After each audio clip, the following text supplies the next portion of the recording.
everyone. We're here from IDEO. We're excited to be here today. This is our larger team that has been working on the project with us. So I'm Heather. I specialize in working with governments of all scales on all sorts of digital transformation projects. And Tom and Emma will speak to you a little later because themselves are specialists in communication design, branding, visual interaction design, and are responsible for most of the designs that you've seen here. We're gonna show you today what it looks like and talk to you about kind of how we got to the process of what it looks like. But one of the things that we hope that you can get out of this is that how things appear is a very personal thing, right? And there's always like 1,000 opinions about how that things should look, and we all have individual preferences about that. And so when we're designing for companies, for governments, for constituencies, for people, what we always try to do is not make the design decisions ourselves, but present a really wide range of options and get the people that will ultimately use it to present that back to us. So what we're going to share here today is the stories of kind of how we got to that. And this is really helpful, so when you're having conversations about it, it can become a choice of not, oh, I like this or I like that, but like, why did we make this choice for the person that we're serving? And so we're hoping to give you those stories today so that you can kind of take them forward as you think about how to adapt the design and the component system to your own agency. So a little bit about IDEO. So we're what we call a global design company. And it's a little bit hard to explain what we do because we do a lot of different things. Sometimes we act almost like an advertising agency and we do campaigns and marketing for people. Sometimes we work like a management consultancy. We do a lot of strategy consulting. Sometimes more like a digital design studio that we are here. But we do a lot of different things. And having that kind of strategic lens means that we don't just kind of come in and make something that we think looks good. We try to get to the strategy of it and have that drive what it looks like across a range of different touch points. Sometimes they're digital, sometimes they're physical, sometimes they're things that we write. So we have studios all over the world. We all happen to be from the Boston studio, which is where we do a lot of our government work, but we work kind of in between and across studios all over the country and all over the world. And we work in a lot of different sectors. I guarantee you all probably have about 10 things IDEO has designed probably in your house. But you can't recognize it because we don't design with one style in mind. We design for kind of the people that they're going to serve and sell that to. So we've been in existence for about 40 years and have probably worked for kind of most companies that you can think about. There's this kind of a smattering of them up here. But we actually started as a company because we designed the first computer mouse and like about the first 100 products for Apple, and that's how the company started. And since then, we've kind of grown to designing a lot of different types of things that are really physical, and even things like, you can see like Bank of America in the corner down there. Like we designed the Keep the Change program for Bank of America, if you guys recall that, on how to incentivize people psychologically to save more money. So we think a lot about the psychological drivers of what we're designing. The other thing that's nice is because we have this really broad perspective, we can bring what we learn in other industries to this. And we actually don't do a huge volume of government work as a whole company because, I'm going to be frank, there's a lot of easier ways to get stuff in the world. You guys have hard jobs, you work through bureaucracy, you work through government to kind of get people to serve. But we like to do at least kind of one project in the government sector at a time. And so we're kind of really actually selective about who we work for and who we work with. And I'll get into a little bit more about that later, but we're kind of excited to be here to help you guys with that. So we became famous for this process called design thinking. So we're credited with inventing it, although I don't know if it's really something you can invent. But it's an innovation methodology. And the idea is that if something is going to kind of stick or be different at the world, that it has to sit at the intersection of these things. It has to be something that people want and has to be desirable. It also has to be viable. That means both financially, from a financial perspective, and organizationally, from what people and systems can actually maintain and do. And then it also has to be possible. It has to be technologically feasible. So a lot of companies, or when they're starting to think about like new products they might put into the world, they start with one of these other lenses. Like they might start with technology, like we've got this hot new thing and we're just going to use all of the features and kind of push it out, right? Or they start with a particular business objective. That's often how things like, let's say, like the Segway get developed, right? We have technology you can use, and then at the end we're like, did anybody really want that? So we always try to start with understanding like what people want. So we always start with the lens of people. And that's one of the things that we're known for.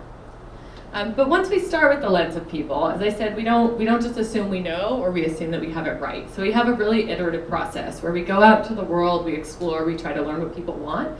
We synthesize that into different types of frameworks. Then we start making designs and kind of testing and experimenting and running. And some of you guys have been part of that process. And as Donna was showing, this isn't the end of the process. Right? We're still continuing to test, to get feedback, to iterate, and to refine, and that'll continue as we start to stand up your sites. So this is kind of more the invitation, where you guys are kind of coming into the pool with us now, so we can continue this cycle. And when I said it always starts with people. We also don't do focus groups. We don't kind of bring people into a room and ask them what they think there. And the reason from this is that what we found over kind of doing this process for decades is that people generally often don't tell you what they actually think. What people say is often different from what they do, or what they're thinking or what they're feeling. And so we hang out with people. We go to their houses, we hang out with them when they work, we watch them do stuff, and we do it with a kind of small sample set of people. We might only talk to 10 or 20 people or something, even though ultimately we're trying to make something that millions of people will want, because we're really trying to understand what they think and what they feel and have that be kind of inspirational. Right? So that's the kind of road trip process that Tom will talk a little bit later. But that's not just for the people that serves, that's also for you guys. So we kind of look at the organizations and make sure that they feel good about and are able to put forth the things that we do. But one of the things that we get a lot is because we might only talk to 20 or so people, right, over the course of a project, and they're like, no, we want something that's good for a lot of people. That's actually what the middle part of the process is. We're going to talk a bit about today, because it's really tempting when you go out into the world. There's the one circle of othering. So if on the left is I'm just making observations, I'm going out and I'm talking to people. You hear things all the time that are really inspiring, and it's very tempting to immediately kind of go over here and just generate solutions that are exactly what that person said, right? Because it's just motivating when you hear somebody say it in a personal context like that. But that often does lead to designing something that 20 people like. So what we actually do is we go through this process of abstraction in order to make it something that's more kind of universally accepted, desired, and needed. So we make observations, but then we try to abstract them into kind of what psychologically are people really thinking, what's behind that, and then we create some abstract frameworks that help us create different design options, and that's the point at which we start making different design options and opportunities that we put in front of people and continue to rev that until we actually get to solutions. So going through a kind of abstract process helps us get to a point where we've talked to a few people and but then we can kind of make something that feels more broadly accepted. And I'm going to say, if you're interested in all of this, it is a methodology that people apply all of the time to projects like this, kind of so much so that we actually made a completely free open source website tool called designkit.org, which has full things for if you ever want to do an interview with people that you serve in your agency. It's not specific to government services or anything, but it goes through a lot of these processes about how we run workshops, how we talk to people, so I'd encourage you to check it out. But as I said here, even though a lot of our work is in the private sector, it's really important to us that we have, at least at any time, there's at least one thing that we're working on in the government sector. And part of that is just because we really believe in the mission, and it's really gratifying to work on things like that affect so many people. But another part of it is we actually think that the service that government provides is an incredibly rich opportunity for design, and one that doesn't get enough attention from a lot of design firms. So we are really dedicated and motivated to work on that. But the reason that we work on it is not necessarily just because we care about how the things look and we want them to look good and everyone to have nice stuff, but because designing the kind of visual look and feel or how it works, it's actually what we're actually designing is how people experience the services that you provide. Because how people kind of get that information and receive those services really colors the whole thing that they think about government and how they value government. And it gets back to that kind of Tart Nikhil was saying, that at the end of the day, they're only experiencing it in some of these certain ways. And actually the way that we present information and the way that it looks and the way that it gets absorbed and how it builds content and ideas like trust, that all really, we just believe, has a very fundamental impact on what people think about government and how they experience the kind of what your agency is actually there to provide to them. I think that was a repeat slide. So we have worked with governments at a variety of scale. We have a little bit of examples of what that looks like. But I think it's also important because it's really about service. It doesn't actually always look like a website. Sometimes it does look like a website. This is a website for Boston.gov when they were thinking about redesigning how people get services from the city. Now we'll try to make it kind of look more modern. But another thing that we do is, sometimes it might look more like a service design map, like something that you might actually do in the agencies. This is a project that we did with the city of Gainesville around how you start a business if you're a new business owner in the city of Gainesville. And we kind of look at every step along the process of what is every time that the service is touching the person that wants to start the business, and how do we think about each of those moments. This one actually has one of my favorite things that I see lately, where if you're starting a business, like you're really short on time and you're stressed out all the time about time. So one of the things that they did, if you can see in the center, they just made cards that let people jump the line at city offices. So when you start a business, you get like one skip the line card and you get to run to the front. So just like little touches like that and little moments that feel human are things that we're trying to bring up. Another project that we did recently was designing for LA County. It's actually the most diverse electorate in the country, and so we designed a new voting booth and a new way that you vote that's going to be rolled out in the 2020 elections, and that you might start to see more nationally. But as we think about how we make that more accessible for people that are visually impaired, like the man that's on the right, or physically impaired or hearing impaired, or even speak different languages, we kind of redesigned both the physical experience of voting, so what it looks like is an actual object in the voting booth, but also things that you can do to prepare your ballot to get there. So we're often looking across this arc. At the national level, we've worked on things like this is an omni-channel strategy to reduce call volumes for U.S. immigration. So this ended up being a digital property, much like you were doing. But one of the issues they were facing is they were getting about 20 million calls a year to their call center, and they couldn't automate their call center response system quickly enough to actually be able to process the huge volume of calls they were getting. So we had to think about how can you actually get fewer calls in the first place to your system instead of just re-engineering it. So, what types of omni-channel strategies can we use? One of them ended up being a digital property, which you can go there, which kind of helps you explore your navigation benefits. So instead of kind of form numbers that just list out why the form is, you kind of have a visual tile system that helps you actually a little bit better navigate what all the forms are trying to help you do.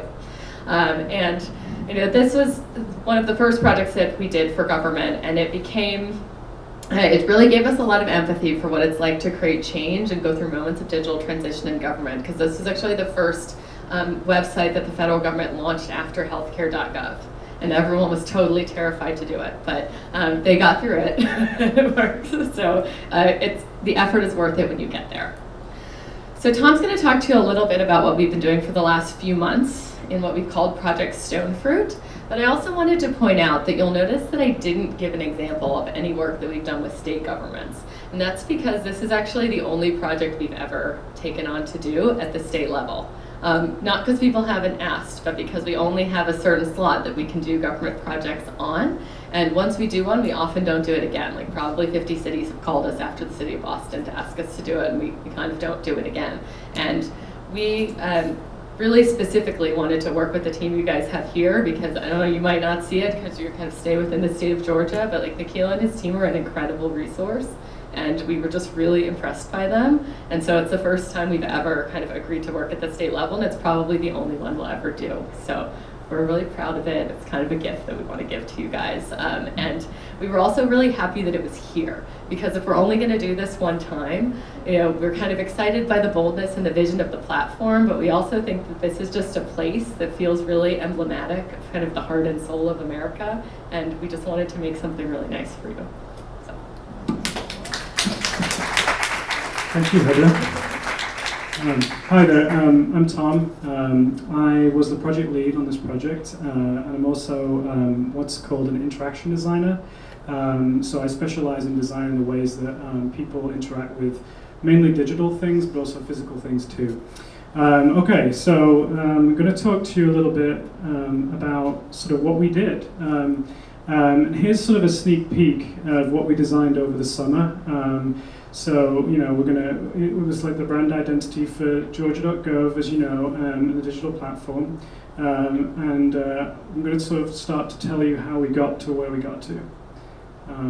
So one of the things we do at IDEO is we like to boil a complex challenge down into like one very simple question if we can.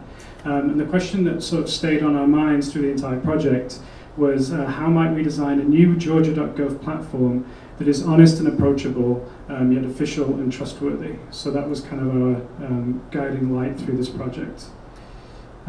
So one of the things we do, as Heather mentioned, we like to talk to people, like we talk to agencies and we talk to residents of Georgia.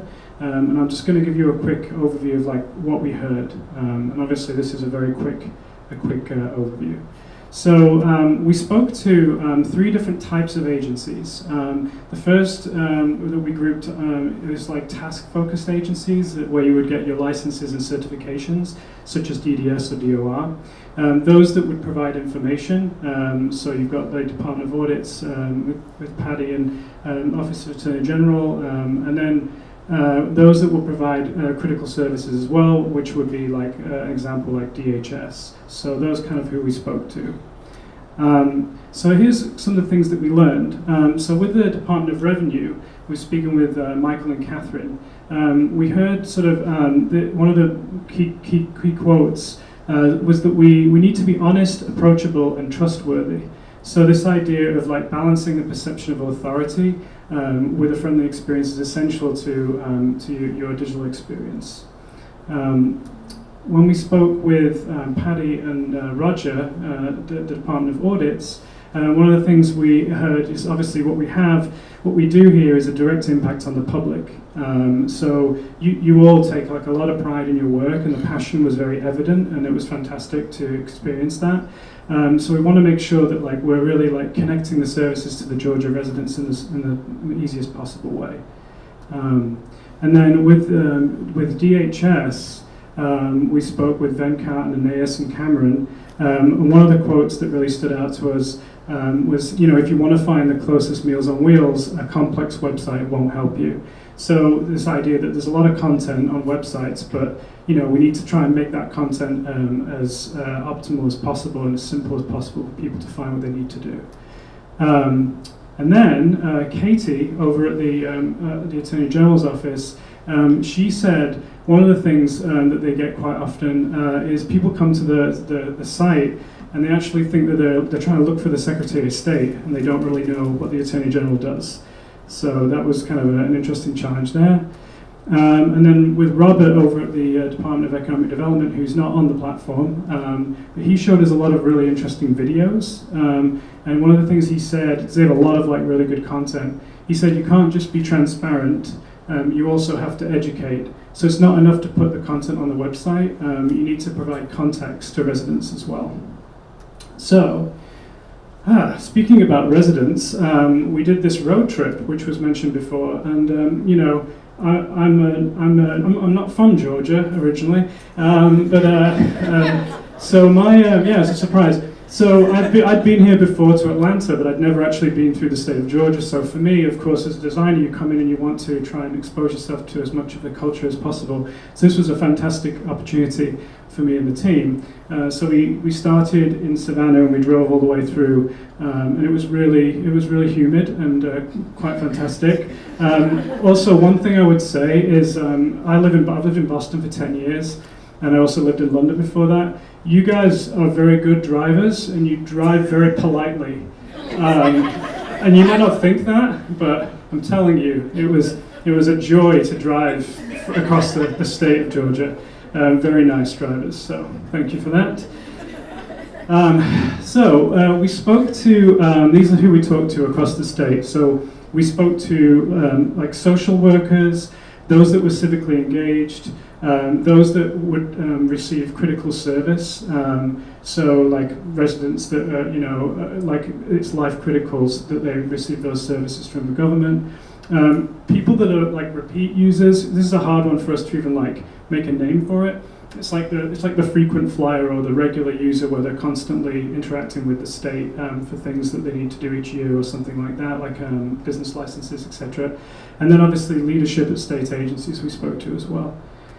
Okay, so hopefully you can see this dimmed out image. But we started in Savannah, and this were one of the things we did was a group discussion at SCAD. Where we had people from a very diverse set of people, and what we wanted to do, this was a good opportunity for us to share with them what we call sacrificial concepts. So sacrificial concepts at IDEO means we do these at varying different levels of fidelity, and essentially it's just us taking the stuff that we've sort of learned along the way, and so we start to actually create designs which we get in front of people, and we have them react to it, and we get feedback that way. So here we just have 5 different concept buckets for what the brand and what Georgia could mean, that we showed as posters, along with some website examples, like really like high level, obviously, stuff underneath that we had them react to. So you can see them doing that here. And a couple of the things to note, you can't see it on this screen actually, but there was one concept called heritage, and this was actually surprising, but we heard that people really want government to feel official and trustworthy. So showing some of the more historic traditional government signs and symbols really resonated well with people, which I was personally surprised at, because I thought everyone was going to be like, I just want it to be super cool, like Nike, or like futuristic, and it wasn't the case. So that was a really good thing that we learned. The other thing that people really resonated well with is the vision. So this was the idea of like looking to the future. So people really like this idea of Georgia government looking towards the future. And I know you guys do that, but people don't think you do. They just think that you aren't looking far enough into the future, which was super interesting. Then with progress, we had this concept, and you can't really see it, but it's on the far right there. It had a bunch of infographics and data and statistics talking about like the state of Georgia and the people. And that fell flat because the general consensus was, why do I care about everything else, other people? I just care about what I need to do. And it seems more like the types of things that other people outside of the state would care about. So learned a lot of things there. It was really good. And then we did an in-home interview with a lady and her daughter, Callie and Monica. This lady, she received disability and food stamps. And one of the things she talked about was how, when you've tried everyone to try and get help for the website and the calls through the call center, and you're not getting like a response, it's like, who do you turn to? So she kind of had that feeling. So from there, we drove up through Georgia, and then one of the places we stopped was Macon. And in Macon, it's one of the most interesting places I've been in a while, because there's a lot of really great development happening in that place. And we met with this NGO here called the Historic Macon Foundation, and they're actually responsible for renovating a lot of the real estate in the city. So one of the things they said, we need quick tutorials and updates on changes to annual processes, because they're that repeat user, they're doing things over and over again, but when things change, they're not, it really throws a spanner in the works, so they kind of need a way to find out what's changed, like quickly. Okay. And then we went to Atlanta, so of course, why would we not go to Atlanta? And we met with this lovely group of people in a mayor's house down in Peoplestown, and they're actually an NGO that sort of provides opportunity assistance and advocacy for that neighborhood. And then one of the things they mentioned is the caseworkers that they deal with in social services are sometimes like really overworked, so they have to like form new partnerships with them and new ways that they can work with them to get the things done that they need to do. So it's all about this spirit of collaboration instead of just asking for and receiving resources. Okay, so then we a completely different end of the spectrum of people. We spoke to a whole bunch of entrepreneurs and small business owners in Ponce City Market. Did I say that right? I always get that wrong. I apologize. They were really, really interesting. You had people that worked at Google or like had sold a company to Amazon, things like that. And they were saying, let me feel like I can see myself reflected in Georgia's government, so I feel like I'm part of it. So they wanted to see their interest and identity reflected in the branding and the messaging. All right, and then a fun side thing we did along the way is we just stopped people in the street. We had a little whiteboard, and we had them say, tell us one word about this, that makes you feel about the state of Georgia. So some of the words, we got, which you would imagine would be quite obvious, would be things like sweet tea or peachy. But then we heard things about like the culture, and then we heard things about the environment, like the trees and the greenery and the city beach, the mountains, like it's the Empire State of the South. And we heard about the ugliness too, like the traffic, which everybody in Atlanta seems to have an issue with the traffic, and I know I can see why. And then but so many people wrote the word home, which was really great. I mean, just to hear that people think of a place as home, as somebody that has moved home moved to a different country that I now call home. Just this idea of home is really powerful to me. So that was really nice. And then also there was the diversity and a sense of optimism in the state of Georgia. There's just so much optimism that we heard. So really great. Okay, so you just saw a whole bunch of examples of observations from our experiences in the field. And that is like, we're about to get kind of abstract. So as we mentioned before, we kind of we do observations, we get these insights, and we kind of have these abstract frameworks before we look for opportunity areas and then design solutions. So let's get abstract. Here we go. Nikhil kind of showed this earlier, although his slide was a different color. We changed the color. So for all user types, we find that people are connecting to state services in order to support personal economic mobility and economic growth, whether on behalf of themselves or others. And you'll see we have these 4 different archetypes. And what we did here, these were really big posters that we created with explanations of the archetypes. And there's 4. The first one is the vulnerable. So the vulnerable, they interact with the state to access key resources like food stamps and Medicaid. And then we have the customer. The customer could be like a small business operator or a member of their neighborhood association.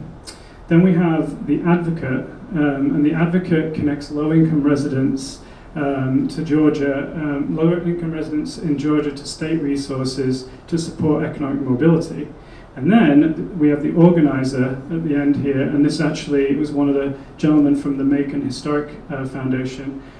They support like local entrepreneurs or like local people by connecting them to like the federal business incentive programs. So they were kind of like the 4 archetypes that we had to help us with the design. Okay, so a real close look on one of them, just for example, the customer. So this gentleman, Nate, he operates a small business in Savannah and spends most of his time outside work serving his neighborhood association. So he's a very opinionated guy. He interacts with government when he needs to renew his business license or get in touch with his representative for issues related to historic preservation. So when he interacts with government, he wants the description of an agency's mission to be clear, so he knows how it relates to his needs. He also wants the content to be clear and concise, so that he can find what he needs right away without cutting through irrelevant content. Okay, so these are these will be now the 6 insights that we had. As we synthesize down all of our research, we like to create these insights. And these are the 6, and we won't go through all of them now in the interest of time, but we've got number 1, Georgia's on my mind, so that speaks to there's more than one Georgia, people identify themselves with different parts of Georgia. Georgia is booming for some, government interactions are a necessary pain, information and directions require deciphering, government doesn't always feel like my champion, and Georgia is the new frontier. So let me go through a couple of those. Oh. Sorry, a slide was out of order. So government interactions are a necessary pain. So some people would say that even simple processes like renewing a license would make people actually say, I would pay a few dollars if it meant I didn't have to interact with the state. So we heard from this insight, information and directions required deciphering. We heard, I want the government to say who they are, why they matter, what their purpose is. That's a question most people can't answer. And then Georgia is the new frontier. So we heard a story from a 35-year-old entrepreneur who had moved here from New York. And she said, Atlanta is a city to where people can come here from anywhere and build something. When I lived in New York, I never saw my money. The idea of I can come here, start something, get somewhere further than I would anywhere else, that's kind of the progression that I see for my future. So that was really powerful stuff. Okay. I think I'm doing all right for time. Yeah. Okay, so when we've basically, so what have we done? We've done all the observations. We look at all these, talk to all these people, show them concepts, iterate on the fly. We create a framework. We create some insights, and then from the insights, we will then formulate some design principles. And these are the design principles that you all can use going forward if any time you're like creating anything for the state. So I'm going to go through each one of these as quickly as I can. So the first design principle we have, give it to them straight. This talks about using clear language to explain how your mission fits into the lives of residents and how their needs can be addressed. Always ask why. This is one of my favorite principles, and a lot of the time in design in general, it's very important. You should always ask why something is necessary in a design, and if it isn't necessary, question does it really need to be there? And then the most important one in this project for us, and one of the surprising ones, as I mentioned before, is this idea of being official yet approachable. People don't want government to be funny or overly friendly or anything like that, of course, but approachable is really important. But they also want to trust that you're the government, because there are a lot of fake websites out there that pretend to be the government, and like Nikhil was showing before as well. So this is really important. We need to exude trustworthiness, but we also need to be equitable and understandable by people from all walks of life. And then this one here, happy to help. So until the web just becomes totally self-service and you just tell, Alexa to just do everything for you, we should actually enable people to find a human to talk to. Okay, I don't have an Echo at home. And then presenting a united front is our fifth principle. So this, don't make me look in 4 places. And don't make me duplicate my efforts when I'm doing something. And then this is a really nice one. Tell the story of Georgia. So the first principles that you heard, they could apply to any state government. But this one is really how are you guys unique as a state of Georgia? And it's be authentically Georgian, So embrace this approachability and modernity to government. That sets Georgia apart from other states. But don't be afraid to elevate what makes Georgia unique, whether it's digital approach to hospitality or colors that reflect the people or feeling of the state. And you'll see in the brand that Emma explains in a moment, how some of that translates into the brand as well. So that is a good segue to the brand. And this is just the 6 design principles again. Here we go. Okay. Okay, hi guys. So just a quick intro. My name is Emma. I'm another member of the team. I have a background in both interaction design, so similar to Tom, I'm working on all the designs of the screens, but I'm also a graphic designer. So I'm going to run you through the brand right now. And you guys have been hearing a lot of words so far. We've been telling you a lot of stories. So now I'm going to tell you a few more words to think about, and then show you some things that you can actually look at with your eyeballs, which is great.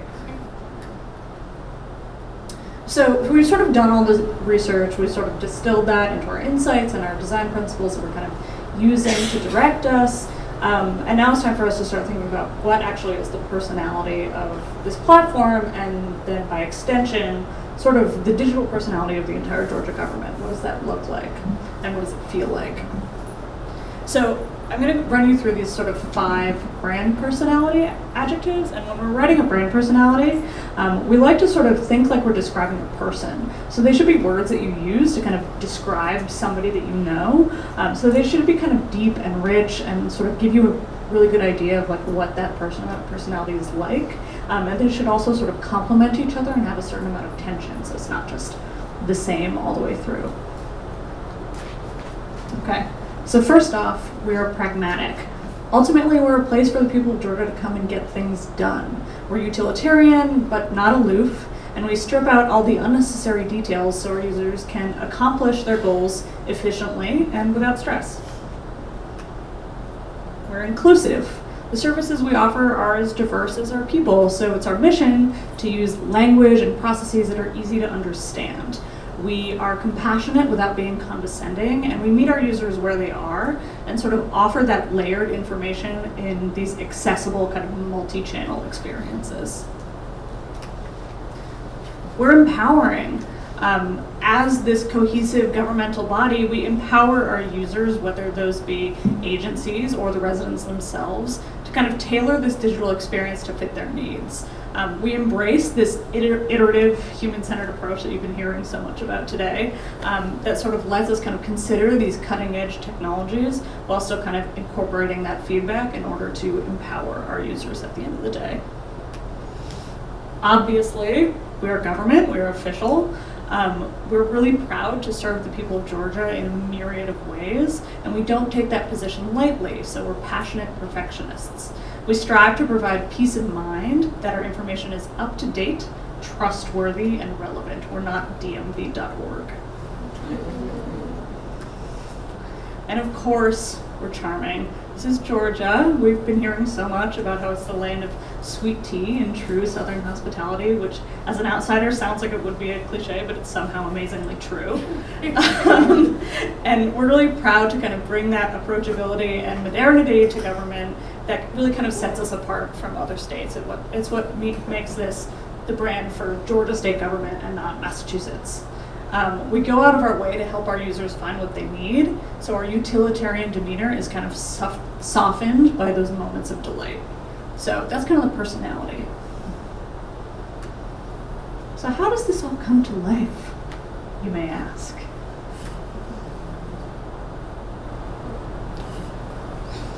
We would love to introduce you to the new Georgia.gov. So I know you guys have been kind of flipping through them all day, but you have actually copies of our new brand guidelines on all your tables, so please feel free to kind of peruse and read along as I talk through these things. But I want to start with this mark that we're calling the pillars. So as I'm sure you all know, the Georgia State Seal includes this arch with the 3 pillars. And maybe you know this. Those pillars actually represent something. They represent both the 3 branches of government, so legislative, judicial, executive. And they also kind of represent the constitutional principles of Georgia, which are wisdom, justice, and moderation. Who knew that? You all knew that. That's great, because you work in government. So what we wanted to do is we wanted to sort of take the seal as a jumping off point. It's something that's really identifiably the state government, and sort of create this mark for digital contexts that calls in those pillars as this really recognizable symbol of authority and sort of the officialness of government, but kind of modernize the design and give it this twist that's appropriate for a digital context. It's much more, say, like reducible to small sizes than like the full-blown official seal, which is really, really detailed. So you can see, obviously, we still have this arch with the 3 pillars. The ribbon sort of creates this really nice sense of movement. I don't know if you can quite see here, but you can see in the book there's a lot of very well-designed geometry setting this all together, which really just creates the effect that it's really visually stable and feels really well crafted. And then we've got these sort of rays emanating from around the seal to sort of create this feeling of optimism. And as we were designing this, we sort of thought, like, if the official 3 pillars of Georgia state government are wisdom, justice, moderation. What are the 3 pillars of our digital platform? And we decided that it should symbolize access, clarity, and empowerment. So that's something that we liked. You can think about it. So that's our logo. And you can see sort of a few examples of how this can kind of lock up and be used in different formats in different places. Tom's going to walk you through the design system a little bit. You can start to see how that'll live on the website. There's also lots more information in your brand guidelines. And while I'm talking about the brand guidelines, one slide that I don't actually have in here, but it's really important for you guys, and Heather told me that some people have been taking pictures of it. There's a page in there about writing, voice, and tone. And I think that really speaks to what Donna was talking about earlier. So when you guys are kind of going ahead and doing your content audit, creating new content, really kind of take a look at the way that you're writing and what's the kind of language that you're using, both from kind of like a grade level perspective, like is it easy to understand, and also just sort of what's the tone and personality that you're kind of projecting with your writing. So if you take a look at that page, there's some great sort of guidance around what you should strive for, what you shouldn't, some resources to sort of audit the grade reading level of your writing. So really worth checking out in the brand guidelines, the writing, voice, and tone guidelines. So next we've got color. So this color palette is designed to be kind of cohesive but still flexible enough to meet the needs of all these very different agencies that all have very different purposes. And we're hoping that it's something that's really ownable and identifiably Georgian, but it still feels kind of timeless, and it's something that's really confident and official, but still warm. So the way we're kind of doing that is, it's actually much easier to see in the books if you kind of flip to the color pages, but you can kind of get an idea that we've got this sort of range of kind of deep blue greens, and those feel, we're kind of joking that like dark green is the new navy in this context. But it sort of creates a kind of official, almost sort of stately feeling. We're kind of thinking about like the really lush greenery that you have here in Georgia, which is just so amazing and inspiring. And that's kind of balanced with these like warm, orangey, peachy tones. So you'll notice that we didn't go all in with like all peaches all the time with this brand. And that's because it just doesn't really feel appropriate for a state government. You know, it works great for the Department of Economic Development or, you know, people from outside of the state associating the peach with Georgia. But for Georgians themselves, we've really heard that it's not what they're looking for from their state government. But we feel like using a peachy color palette, using the peach as a color, is a nice way to kind of nod to that. And have it be something that's really ownable and identifiably Georgian, without kind of going all out into the beach. It's also just a really nice, warm, friendly color. So we like that a lot. And then we also have this palette of these sort of accent colors that can be used to support a variety of other palettes, which I'll talk about now. So also something that you should definitely take a look at in the guidelines, because it's really hard to see on this screen. But the way the color palettes work, and I'm sure you're going to have lots of questions about this for your migration consultants, so please ask them, is this sort of main palette over here is what we're calling the foundation. That's the primary palette for Georgia.gov. That's kind of the main palette of the brand that we'll use. It's kind of anchored by those dark greens and the peachy tones that I was talking about. But then we have sort of all these 7+, there could be others, supporting palettes that are built from kind of the same color universe, but they each sort of strike different tones. So for example, we've got this one called Stars and Stripes. So if you want, say you're an agency where it's really important that you have a color palette that's based on red, white, and blue, that's one you can use. It's using the same blue and red as the US state government. And then some others like Simple State House, similarly really official, but just a little bit more pared down. State Park starts to bring some of those kind of really warm golds and sort of warm neutral tones in. Georgia Pine is really nice, kind of cool, calming. A lot of greens might be great for a really environmental site. So let's talk about typography for a second, which is my favorite topic as a graphic designer. Maybe it's boring for you guys, but we're going to talk about it. So this is a guy named Matthew Carter. He's a pretty well-known typographer. He actually happens to live in Cambridge, so he stopped by our offices, which was very convenient. So he's the guy who designed the original Georgia typeface. Do you guys know the typeface Georgia? Microsoft users? Yes. So Matthew Carter designed Georgia and its sisters, Verdana and Tahoma, back in the 90s for Microsoft, back when like literally you only had like 1 to 2 pixels to play with when you were designing fonts for screens. So it has stuck around since that time because it's just a really beautifully constructed, really, really legible font, especially for the web. So we found that by sort of starting with Georgia Regular and bringing in both the light and semi-bold weights of Georgia Pro, those are weights that have sort of been developed over time as screens have gotten much better than they were since the 90s. And they're sort of complementing typefaces that together create this system that's really robust, works really well for the web, and it creates a sort of balance between elegance and practicality. And it doesn't hurt that it happens to be a typeface called Georgia. So it seems very appropriate. So that's our sort of primary hero typeface that we're using. And just a couple other sort of supporting elements from the brand that you can see in the guidelines. These are our spot illustrations. So you'll see in a couple of places in the design system kind of where these come into play. But they're basically sort of these little sort of visual moments that you can use to sort of accompany content that doesn't have a great visual to go with it, or it sort of provides additional context to what would otherwise just be a list of links. So this is a system that can be kind of like built out and expanded to meet future needs. And then just a couple of other elements. We made these sort of lovely little patterns, which we're using kind of just sparingly around the site, but it sort of helps us sort of lean into that attribute of being charming that we talked about earlier. Just sort of brings a little bit of something special into some of the pages, definitely not all over every page, but it's something that feels really nice, like at the top of the homepage of Georgia.gov, for example. And these are all built using the state symbols of Georgia. So if any of you guys can tell me what the state bird is and identify it right there, you win a t-shirt. It's the brown thrasher. It is. That's your state flower. And then kind of the same situation with these background images, using them in a similar way.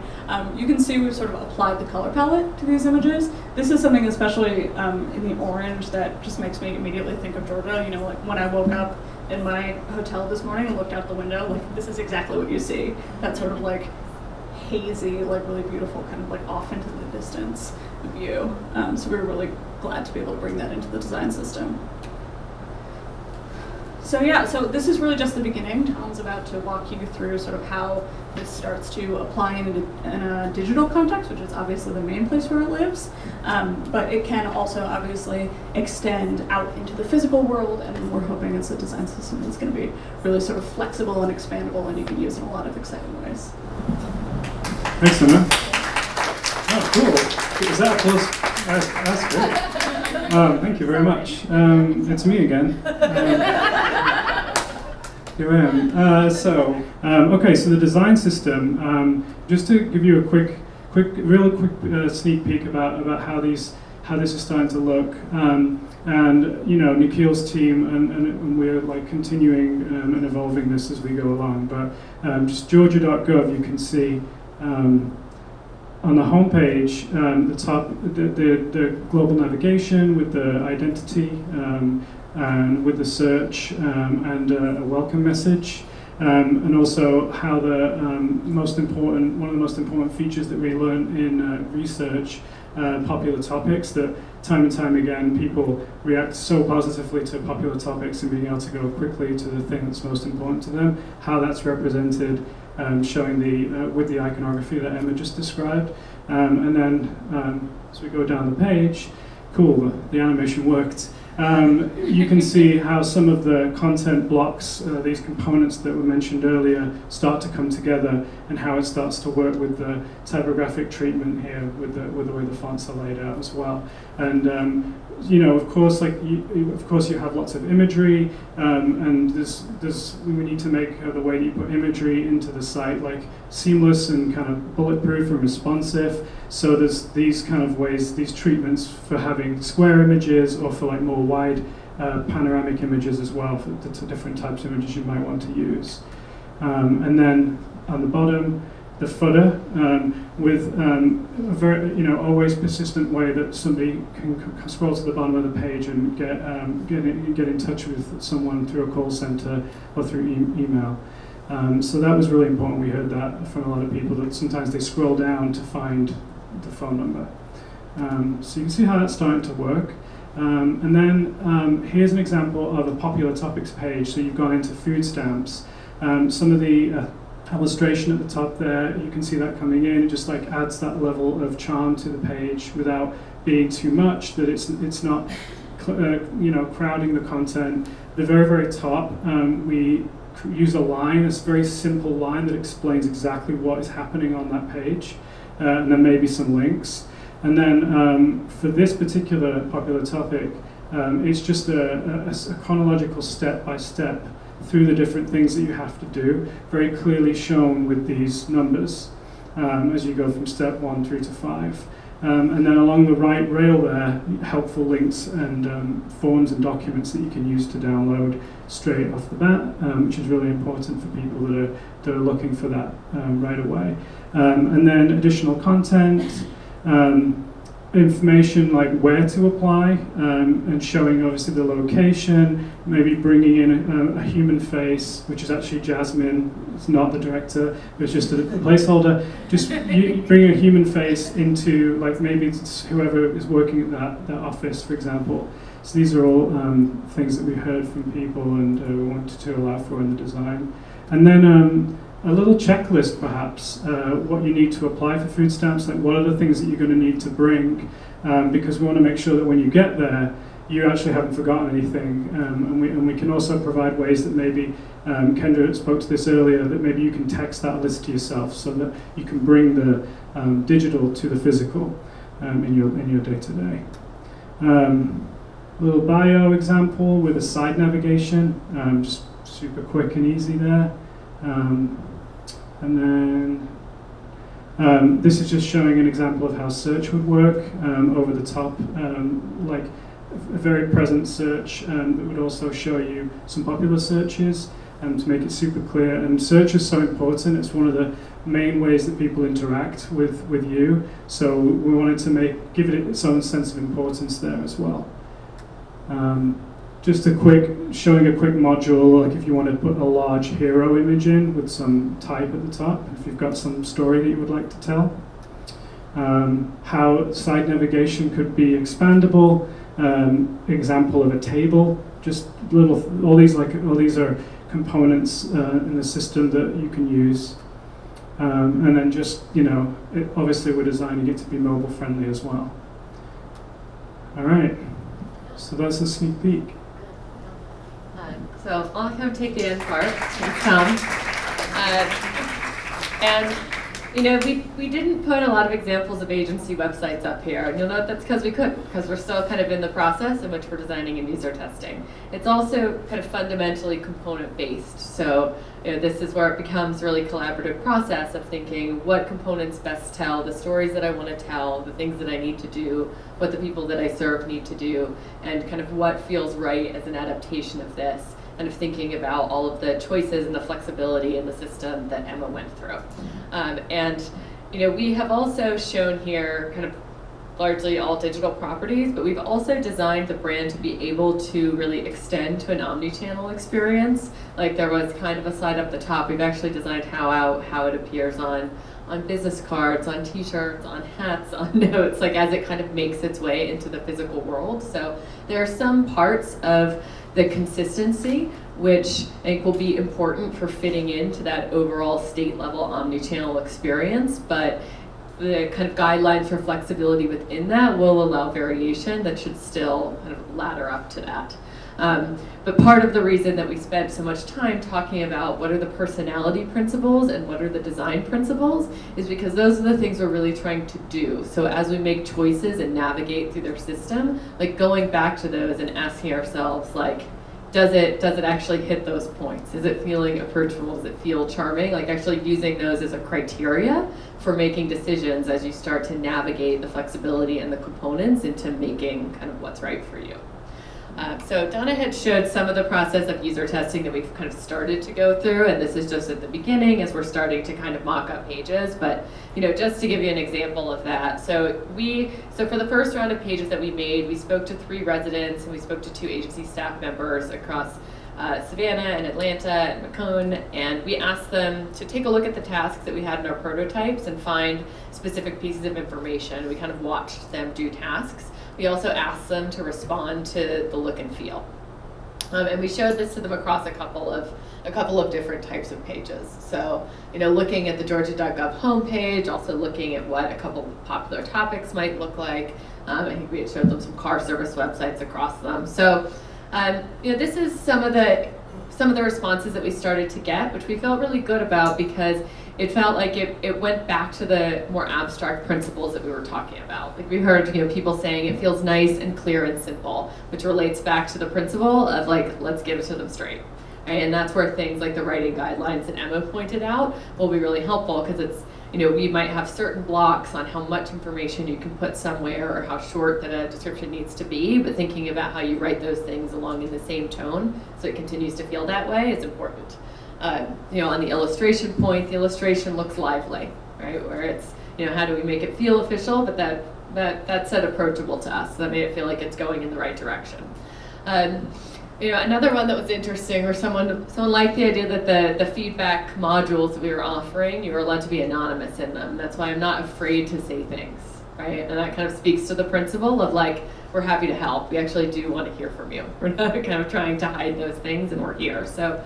A lot of the feedback that we've been getting has been in line with it starting to support these principles, and sometimes it doesn't, and that's how we make tweaks and iterations. But this process is going to continue, and as Nikhil and Donna said, there are ways to get in touch with them as you want to be part of it, both at a broader level and at a level specific for your agency. We put both of them in. Yeah, this was an example of kind of other pages of registered vehicle pages that we had showed them. But yeah, so that's it. That's kind of where we are in the process. So it's been, you guys have sat through a lot of us presenting to you today, so thanks. And I think we're going to move to panel. Thank you.